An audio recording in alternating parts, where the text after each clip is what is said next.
Hey, y'all! You're now tuned in to the original podcast of A Stronger Foundation. Welcome! Some call me Doctor, others call me Master T. You can call me anytime. I'm Sweet T, the academic architect PDO. That's planner, designer, and overseer of the academic success plan for kids. So tell your neighbors or call somebody and let them know it's that time. Hey, y'all, let's get building. Hey there, welcome aboard. This podcast is titled Prophesying Success While Setting the Stage for Failure. Oh my gosh, am I guilty? Am I setting the stage for my child's failure while prophesying their success? What would that look like anyway? Well, one way might be if my child has more electronics than books. We all want our children to succeed in life, and in many cases, success is measured in how much money one makes. But whether or not a person is obsessed with money, we all can agree that money is a core component of human survival. The more money a person have is the greater their ability to secure a life of comfort according to their personal preference. Now, from one generation to another, particular groups tend to have the bulk of the money to distribute and pass down to their heirs, while the other group must scramble to share the remaining money that's not even enough for one person to live their dream. But somehow, a particular group of people remain in the same low socioeconomic position because they continue to train their offsprings according to the same failed pattern within the same cycle of dead dreams. So we all imagine that our children will grow up to achieve greatness. But many do not set the appropriate stage for that desired outcome. Instead, they retrace the same steps that led to the same unfavorable economic status as faced by the generation before. To prophesy means to foretell based on one's perception.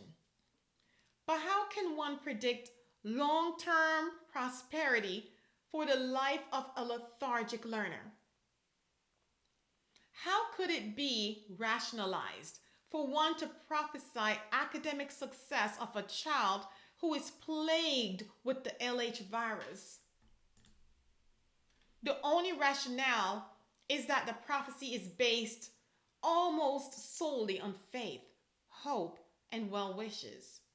The type of prophecy that is typical of pipe dreamers. Pipe dreamers, in my opinion, keep injustice alive. Now, a pipe dream is defined as an unattainable or fanciful hope or plan based on pure illusion.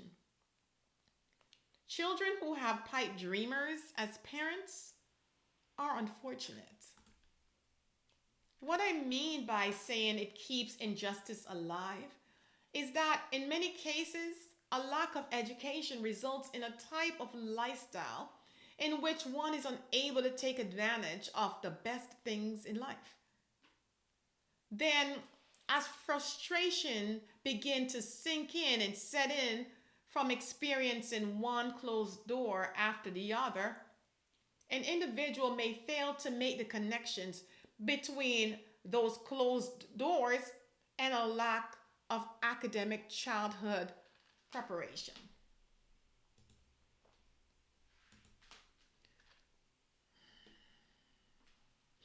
Now, follow me in this analogy. Imagine if your child's ideal destiny was on the 10th floor of a building, right? The entire building represents your child's life. Therefore, everything on each floor belongs to your child and represents layers of their destiny. Prosperity, comfort, and ability to survive in their life increases with each rising floor. Hence, their best life would be on the 10th floor of their life building. With me? Good. Keep up. Now, floors 1 through 5 would represent the least comfortable version of their life, associated with acquiring only part of their true potential. Floors 6 through 9 would be their middle class lifestyle. Here, they could afford to go on minor vacations where they would still have to be worried about every dime or dollar they spent, because at that stage they would just be making it. Now, many people in life really only reach the 9th floor, where they are just able to see how much greater their life could have been with a little more effort applied during their years of building. Now let's back up a bit to include the learner in this analogy. Childhood is the time to build. In terms of education, the stronger the academic foundation, the greater chance the child or the learner will have for reaching their 10th floor. So, how does anyone get to a rising floor or the upper floor in a building? With an inclining tool, of course. So, in normal sense, that would be a staircase or an elevator. But for my analogy, let's use a ladder. Now, let's say that one child is a dominant, and I believe we called it foundational academic dictator, who has managed to convince the authoritative adults in their life that their childhood should be exclusive to having fun through free playing. So this child attends school to remain in compliance with legal state mandate, but school plays a minor, almost insignificant role in comparison to the many other components of their life that are considered essential and vital to their growth and development. In general, the time that is dedicated to building this child's academic foundation is inadequate. In one case of a lethargic learner, they may avoid building the steps on the ladder that they will need to climb later in life in order to reach their 10th floor, which is what we desire. And now to slip in a word about pipe dreamers. This child, they probably dream of becoming their best self, even though they failed to exert the extra energy to securing the steps on their ladders. Lethargic learners are usually effective in training the parent to conform to their pipe dream and restrict how much the parent nags them to do their homework or to engage in extra practice. So when a child failed to build the steps on the ladder during the building years, how would they be able to reach their highest accomplishments? Pipe dreams are dreams. Dreams are not reality. Kids have to build while they are kids in order to gain the most out of their life. So to wrap this up, now let's say a child builds steps on their ladder, but they were weak due to learning gaps. The steps on their ladder was weak. When they attempt later in life to climb to the top, to their 10th floor, the steps on their ladder begin to fall apart and they're unable to thrive and excel.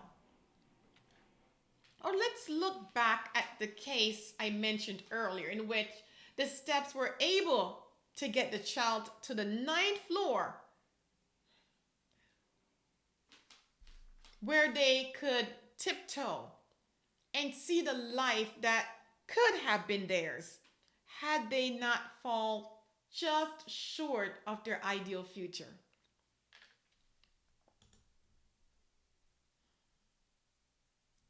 What a torture that must be.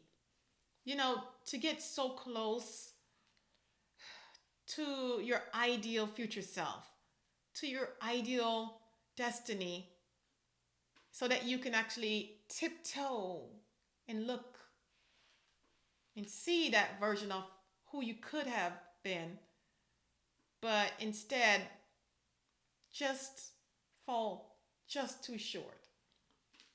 Statistically speaking, that is the reason for many cases of depression in our society.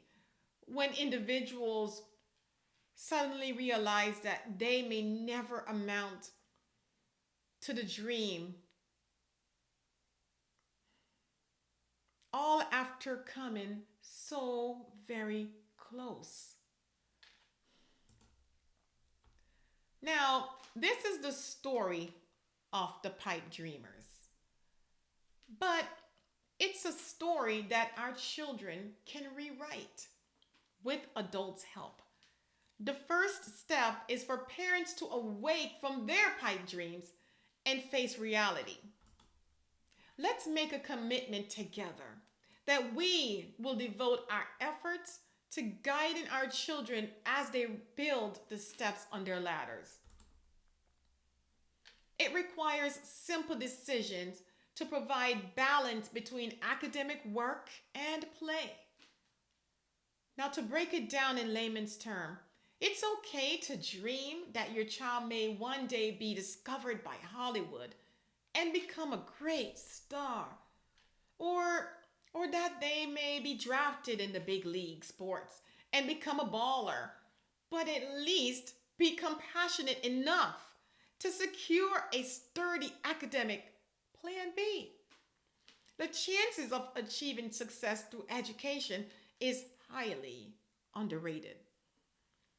And in a huge way, it's really their best bet. It's vital for parents to understand the difference between prophesying success from a pipe dreamer's stance versus prophesying success based on a tangible academic development. The biggest issue with dreams is that once you wake up, it's gone. But when there are steps built to support that dream, then the chances of it becoming reality is enhanced. Now, let's help our children to access their 10th floor as opposed to being forced to looking at their ideal future through the glass roof on the 9th floor. Let's help them to break the cycle by avoiding the familiar patterns that led to failure and mediocrity. Now, one of my favorite quotes states, "By failing to prepare, you are preparing to fail." By failing to prepare, you are preparing to fail. And unfortunately, preparing a child to succeed requires more than just sending them to a regular school. It is vital to have a plan with a specific end goal. Otherwise, there is no way to know if the child is obtaining the standards in the way they are intended to be digested, in a way to produce the best ability for them to then make academic connections to related skills that they will learn. Now, I'm sensing that what I'm saying may not be completely clear, at least not as clear as I intended to be. So, here's what I mean. A parent who just sends their child to school but have no way of tracking their child's academic status is essentially wearing a blindfold. In an earlier podcast, I referred to this type of parent as oblivious because they assume that because their child is in school for 6 hours a day, then they must be acquiring the maximum in academic benefits. To this parent type, I explained that not because the child is in school for 6 hours, that doesn't mean that they are necessarily receiving 6 hours of core instruction. With the extracurricular activities included in each school day, core instruction may be more like 4 hours. And now imagine a lethargic learner who, through their own self-distracting behaviors, only receive 2 hours of core instruction. Moreover, some learners may sit in a classroom and appear to be attentive when they are not actually engaged at all. So, not because a teacher is teaching doesn't mean a student is receiving. Most teachers actually will confess to that. In fact, this makes me remember that saying, you can bring a horse to water, but you can't make them drink. Now, as that statement relates to a child in education, I believe that that statement is only true to a certain degree. See, when I think about the stubborn nature of a horse, I can't help but consider the distinction in its stubborn response as a baby horse compared to a horse in its teen years.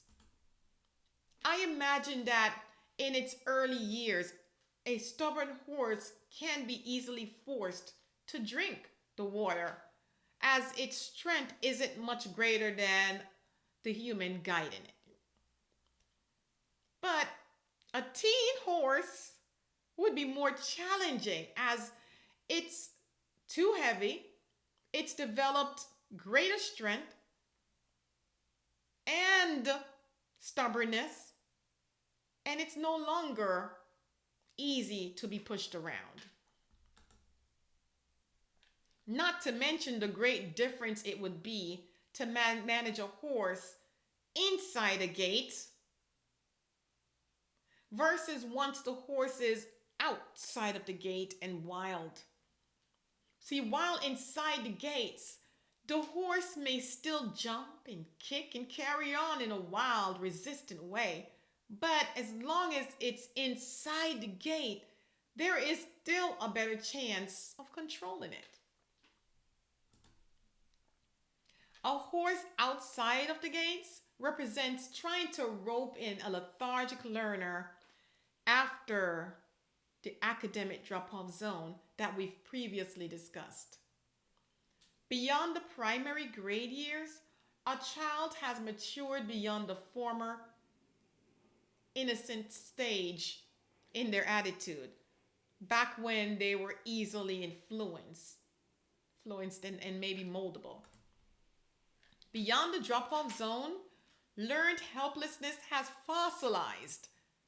A lethargic learner has become a master manipulator at this stage in terms of their ability to avoid learning experiences. And they become fully aware that at a certain point, the parents' hands are in many ways tied.